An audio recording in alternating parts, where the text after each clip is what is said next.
All right, we're back. We're live up here, the 55th annual Black, Hispanic, Asian Association celebration here in Albany, the capital city.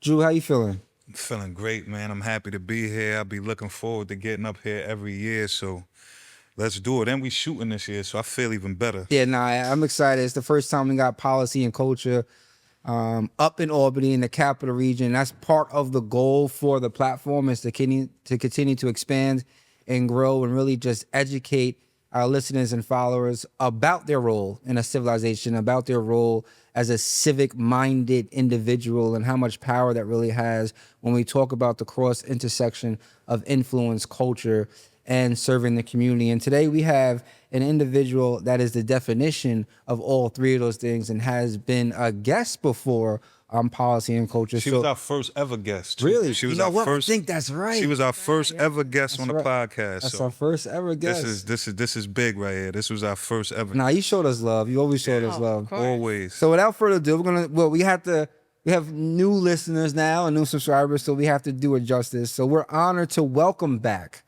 Assembly Member Michaelle Solages, one of the most influential and dynamic leaders in New York State government. A lifelong resident of Elmont, she represents the 22nd Assembly District in Nassau County, serving communities including Elmont, Valley Stream, Floral Park, and surrounding neighborhoods.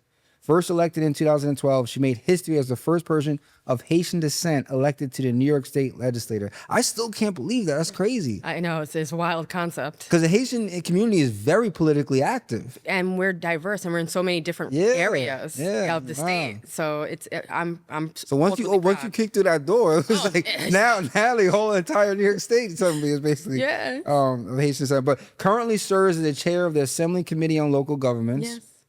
Definitely going to want to talk about that a lot more.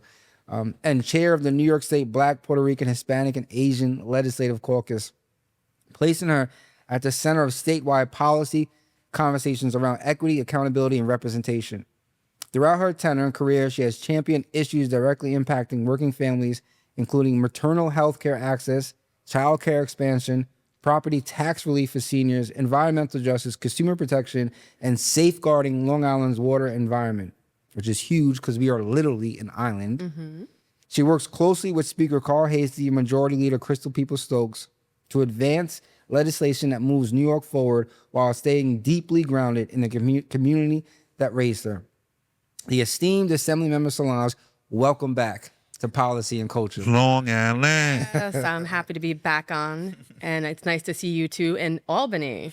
Yes, yeah. Wonderful, warm Albany.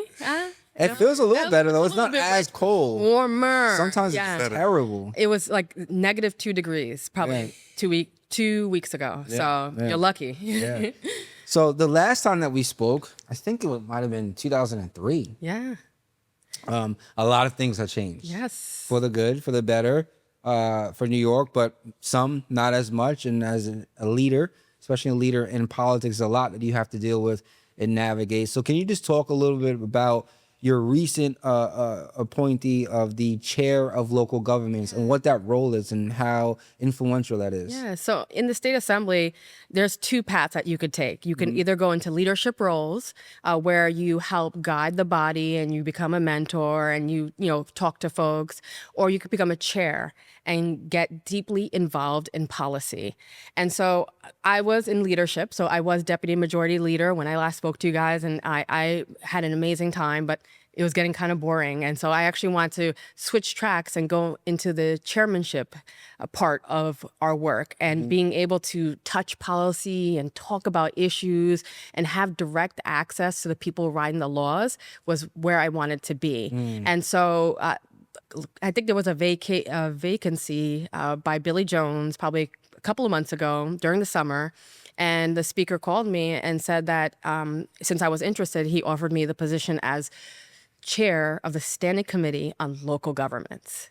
And it's amazing to be able to be a voice from Long Island, because we have a lot of local governments on Long Island. To be a voice in the state on policy surrounding local governments is such an honor and a blessing, and I appreciate the speaker for the opportunity. Yeah, and that's all the local governments and all the districts, right? Yeah, well, so it's town, villages, cities, special districts, Yeah. fire districts, water districts, sanitation districts. Yeah. So it's a lot of jurisdictions Yeah. and a lot of interactions with local elected officials. It's really cool, but it's also it's challenging because there's a lot of things going on in local government that impacts people every day. That's the government that you see every day. And so there are a lot of challenges, especially the way the federal government is treating New York. Yeah. I got a question too, something that impact me, and it's been touching me since I was a Don't child. complain about no pothole with me, okay? This really touched me because like I'm a Long Island guy through and through.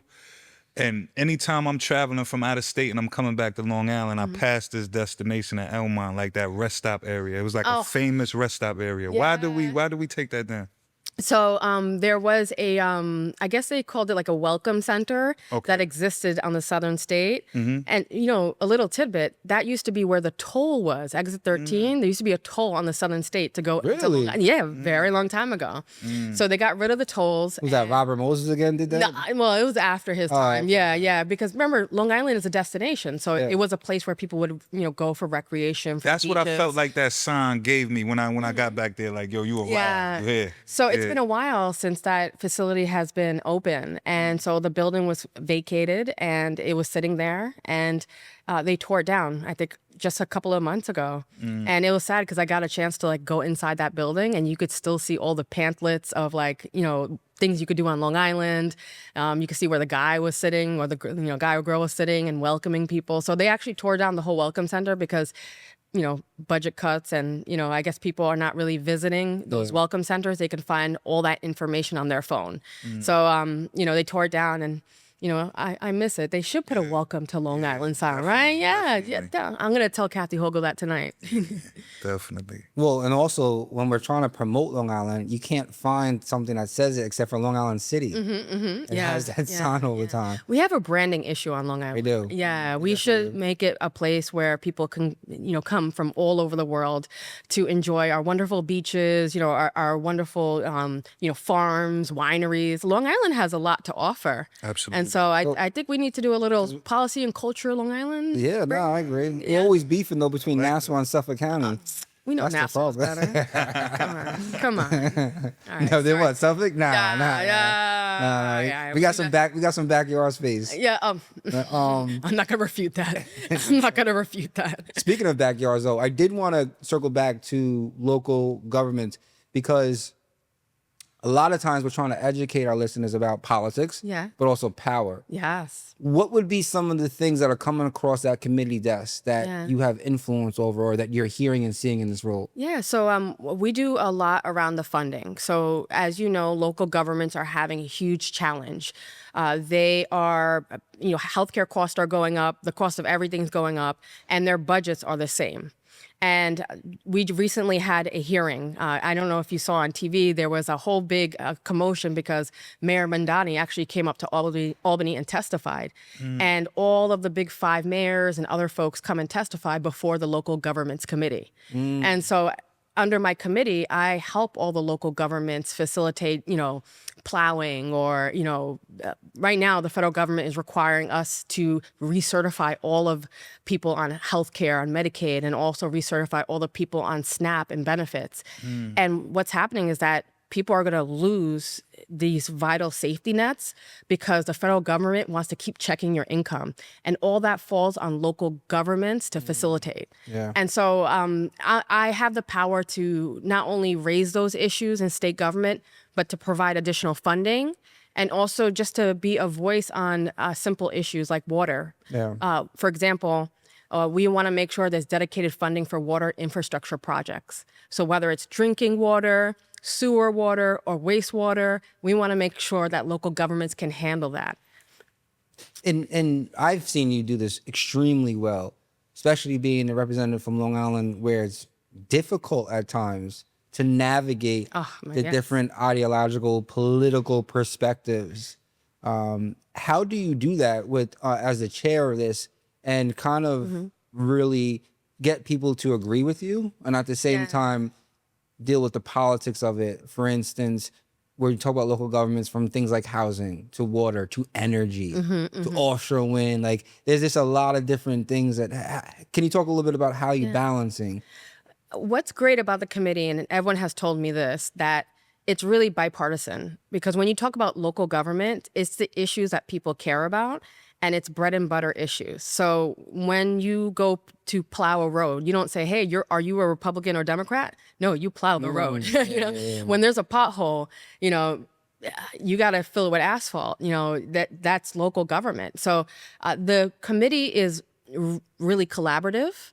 And when I even talk to local elected officials, and I've talked to many from all the way from upstate New York to the tip of Long Island, they only care about, you know, making sure that we get resources to the community and to hear about ways that we're not putting mandates on local government, because they hate, you know, local government wants local control. So all these guys only care about making sure we protect the sanctity of local government. So they've been nice to me so far. Can't complain. But it's really collaborative. I think all the folks, when you talk about villages or cities or towns, they want to make sure that things work for them. Yeah. So they've been good. I want to take it a step further a little bit, because we was just speaking to our last guest about, not our last guest, the guest before that. He's from Brooklyn. He grew up in Brooklyn, right? And you from Elmont. You grew up in Elmont. You're actually over that district right now. And you've been someone that stressed like accountability and transparency to the government. You actually passed a bill this year behind that. Could you give us a little bit of insight on that? Why you passed that bill, why that was so important, and what that entitles as far as the accountability and transparency? Well, I believe that government should be accountable and transparent. We don't do things in the dark, or we're not supposed to do things in the dark. We want to make sure that the taxpayer knows that their money is being used wisely and that resources are allocated to them, the taxpayer.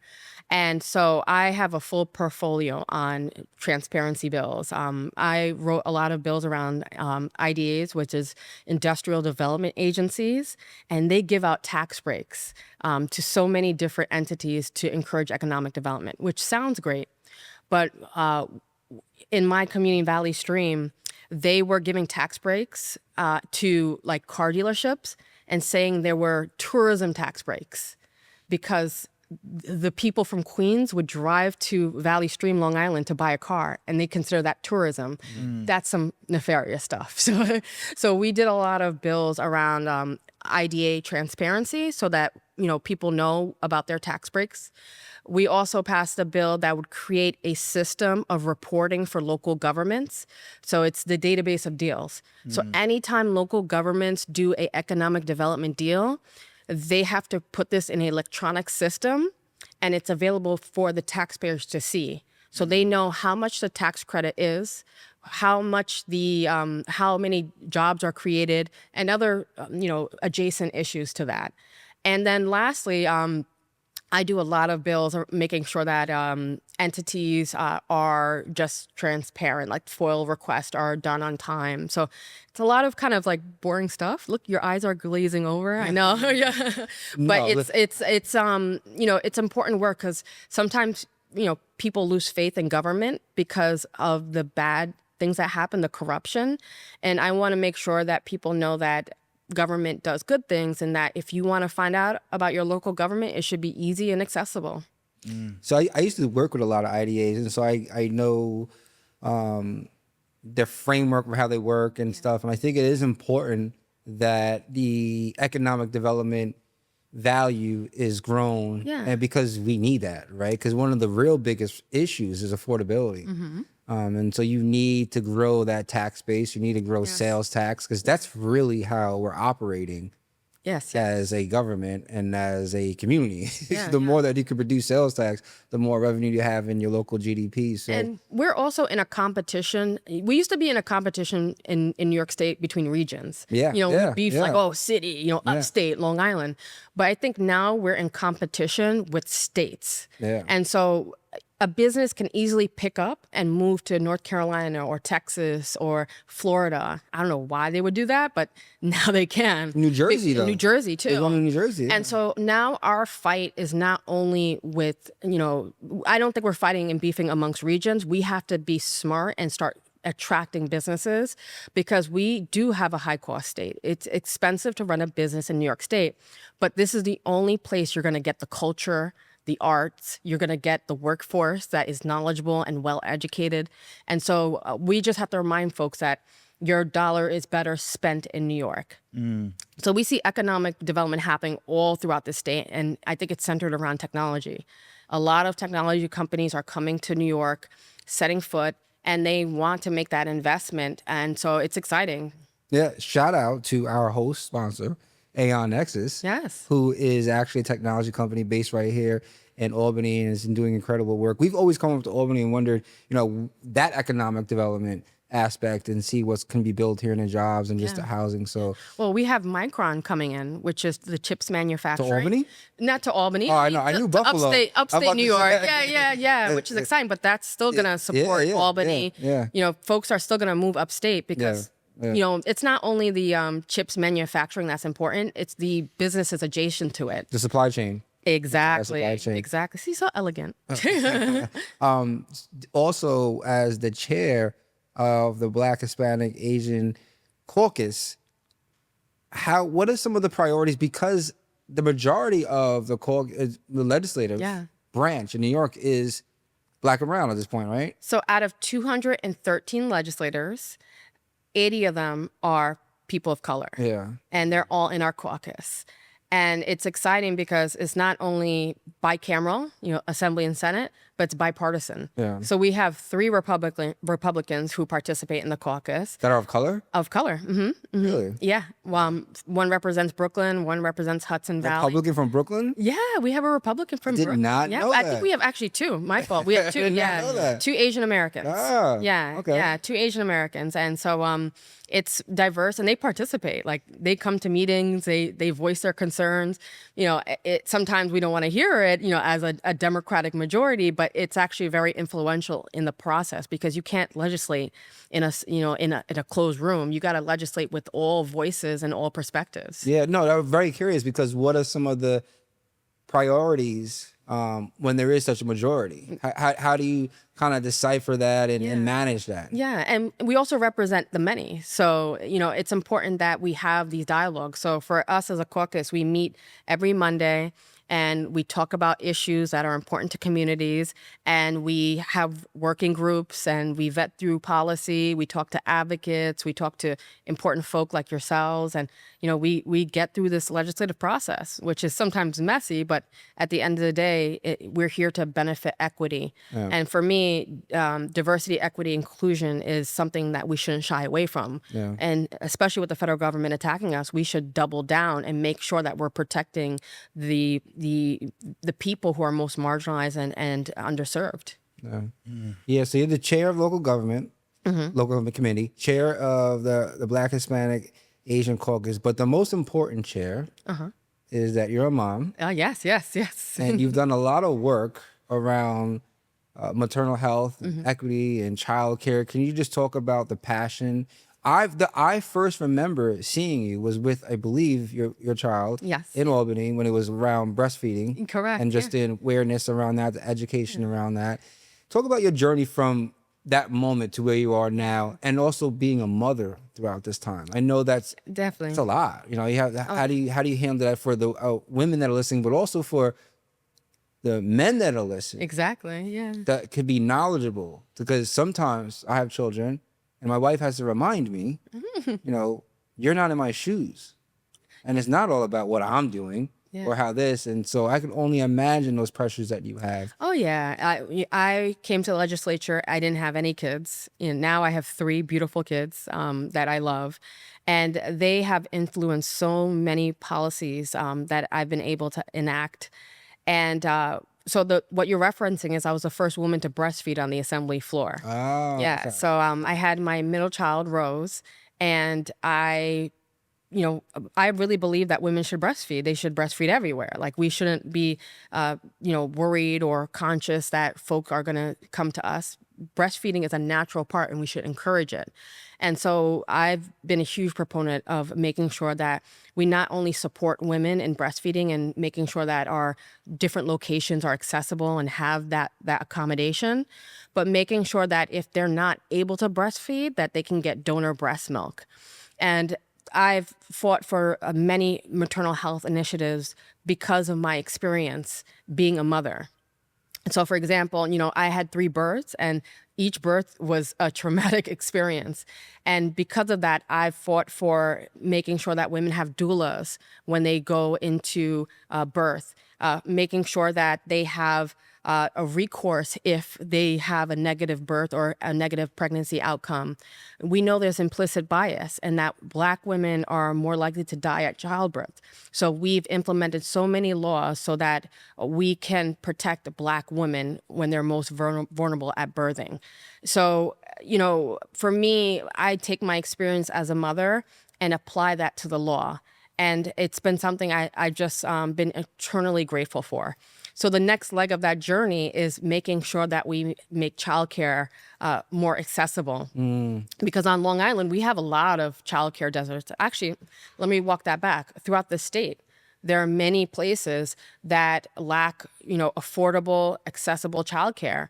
And then our workforce, who are taking care of our littlest New Yorkers, are getting paid the same salary as a retail worker.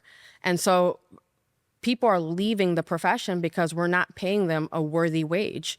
And so, we're not looking at them as educators, we're looking at them as babysitters, and we need to really change that dynamic. And so I've been working hard to not only expand childcare, but also making sure we build a workforce that can take care of our children. Yeah.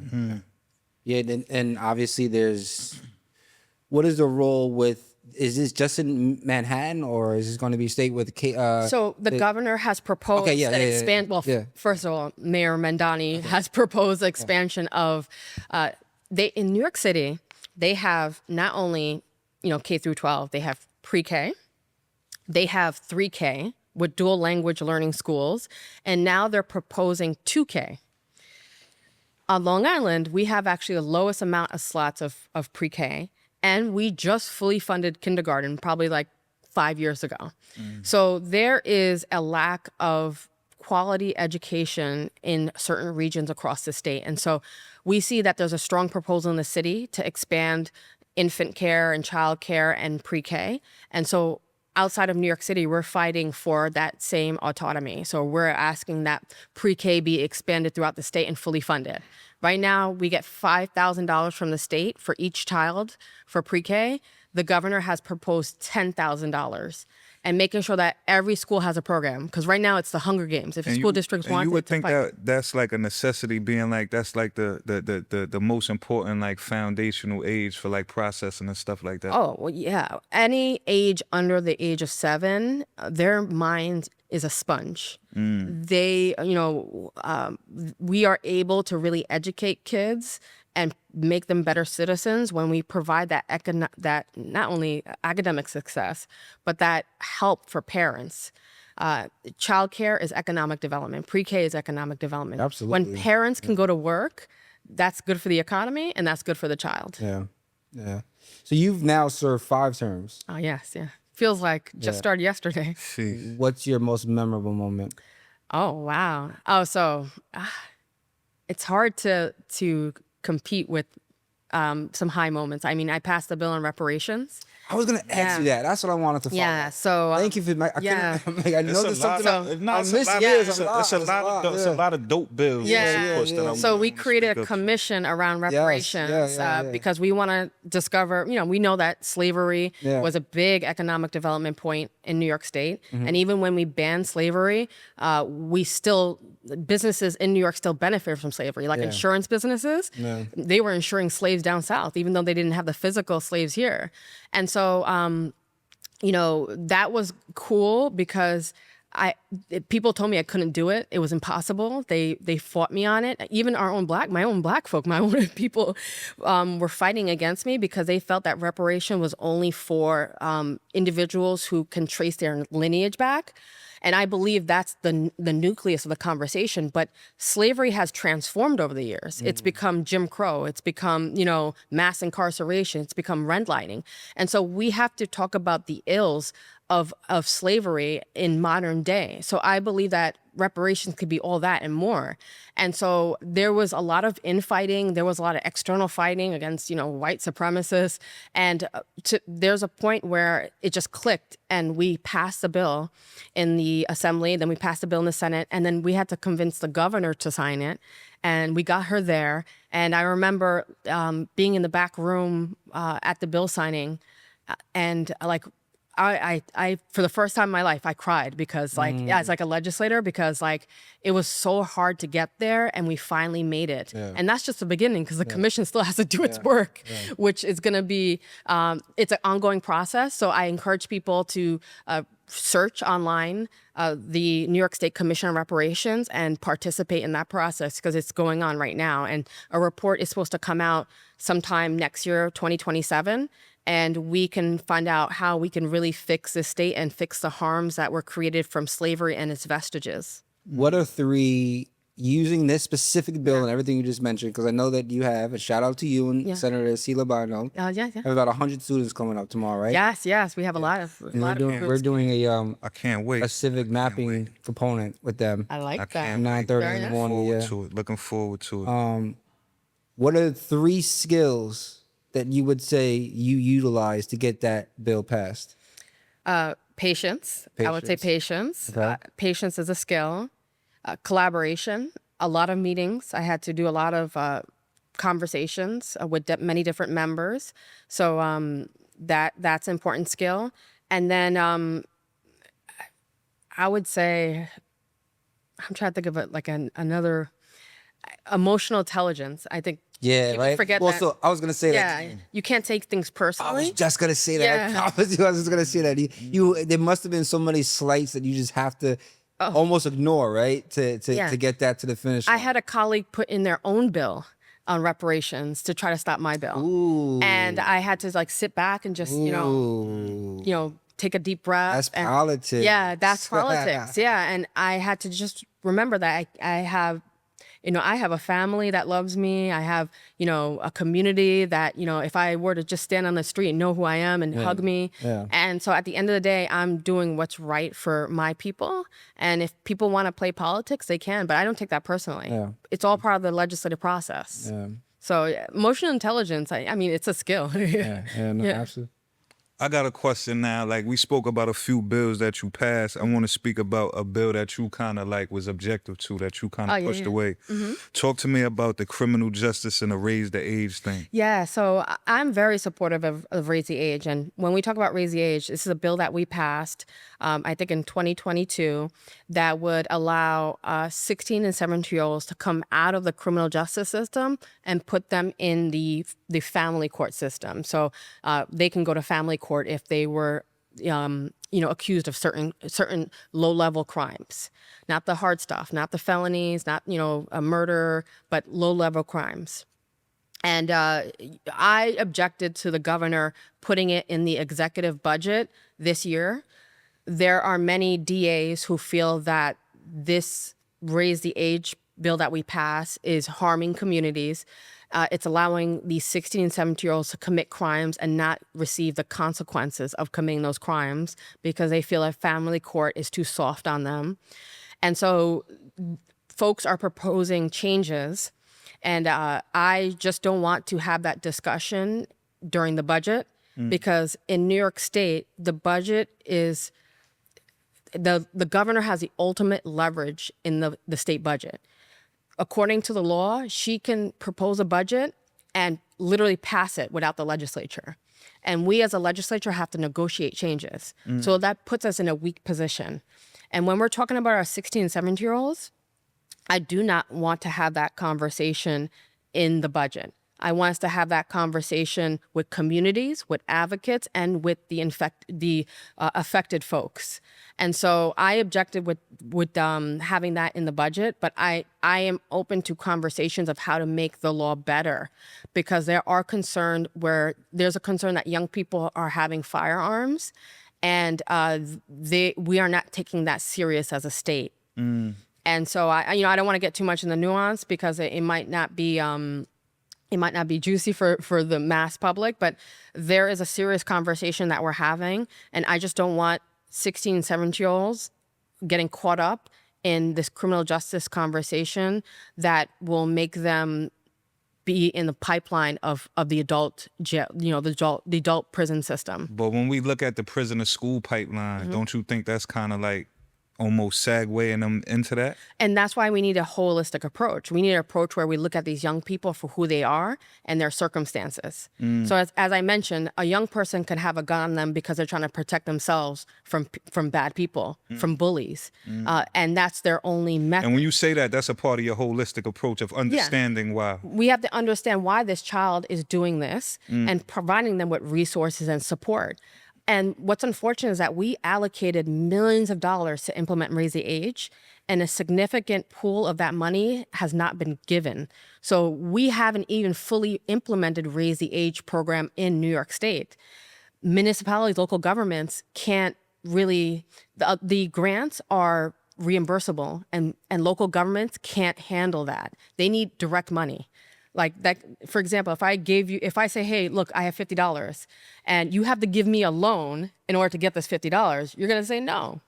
And right now in New York State, we're telling local governments to implement this law, and we're not giving them the money to do so. So that's an unfunded mandate. And so there's a lot of problems with the law, and we have to fix them.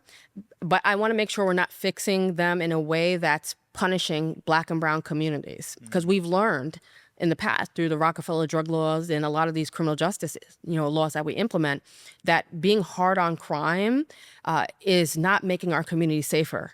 Public safety is after school programs, it's providing quality education, it's supporting communities and providing them with resources to tackle food insecurity, to provide quality housing. That's public safety.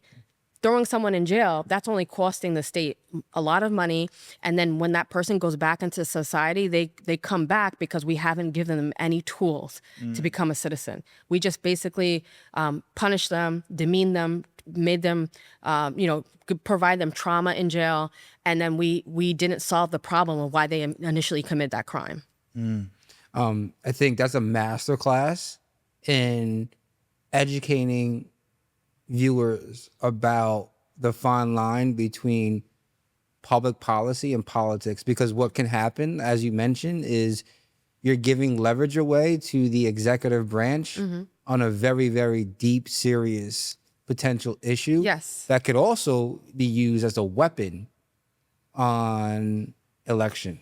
Yes. Right? And we saw that happen with bail reform. Exactly. And there's a difference between Manhattan and Long Island when it comes to elections and how that's perceived. And so it's very difficult to navigate that. And my father was actually a victim of the Rockefeller law, and that was crazy because they were getting sentenced to life in prison for these things under the Rockefeller law. So I think, thank you for sharing that. And that's, again, very educational, even for like students that are coming tomorrow, that need to, it's difficult to navigate in all these different ways that these complex issues could be used as weapons, and we don't even realize it, because on face value it could be like, well, of course we need to get this in this budget, but then how can that be used against the purpose of this policy and this bill? Exactly. And it's not a good way to have a discussion under the gun. And I always tell people exactly too, that's a good point. Yeah, the budget is from January,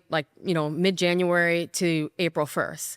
So you're having these really in-depth conversations with a time clock over your head. And you're also talking about money too. So you're allocating money for education, for healthcare, for roads, for economic development, while having policy conversation. And it gets intense. So it's not a place where you want to negotiate, deep issues. Yeah. Couple of rapid fire questions before we wrap up, because I know you have a busy schedule. This is Caucus weekend. We are live in Albany for the 55th annual.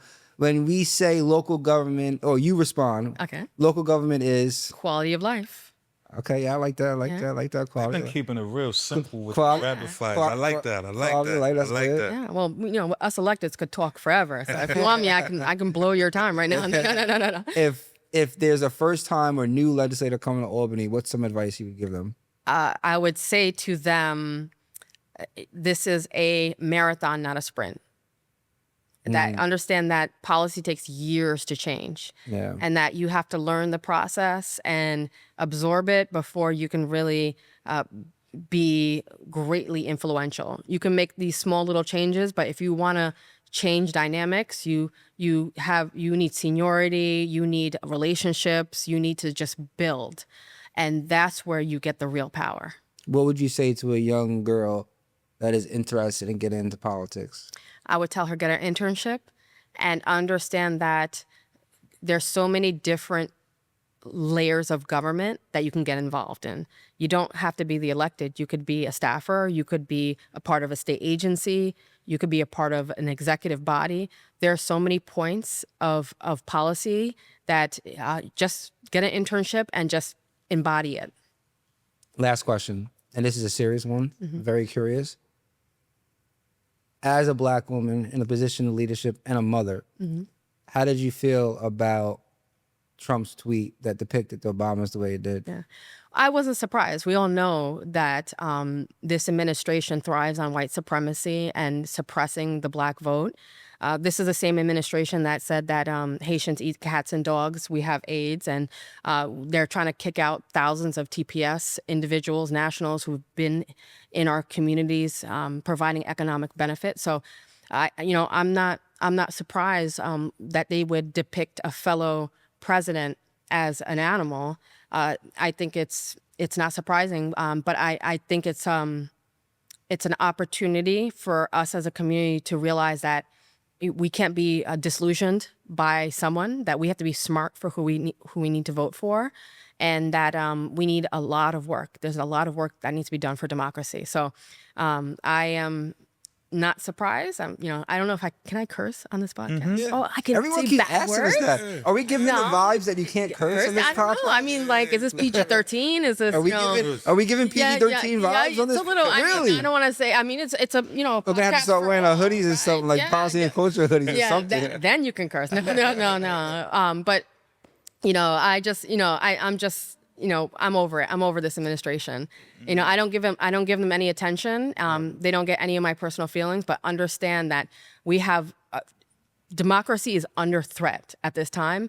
And if you are sitting down and disillusioned, you need to get up and you need to knock on doors. You need to get involved in government because our democracy is at stake. Leave us on a positive note. What's one positive feeling you have for this year? So I'm Hempstead Democratic leader, and there we go. We had a meeting last night, and we had 150 people attend this meeting. It was a Thursday night, and it's a multi-democratic club meeting. And if you think about the town of Hempstead, the government is the government is completely controlled by Republicans. So, it's a hard fight to win electoral seat, but these people came because they believe in government, they believe in democracy, and they want to challenge Republicans on every level. And so it's nice to see that there are people who want to fight back against the hate that we see from the federal government and and beyond, and everyone around them. Love it. 22nd District. So, yes. Assembly member Michaelle Solages, thank you again for the time on policy and culture. Thank you for your wisdom.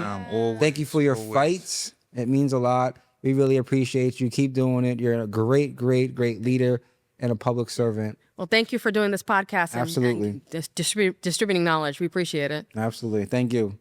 Thank you.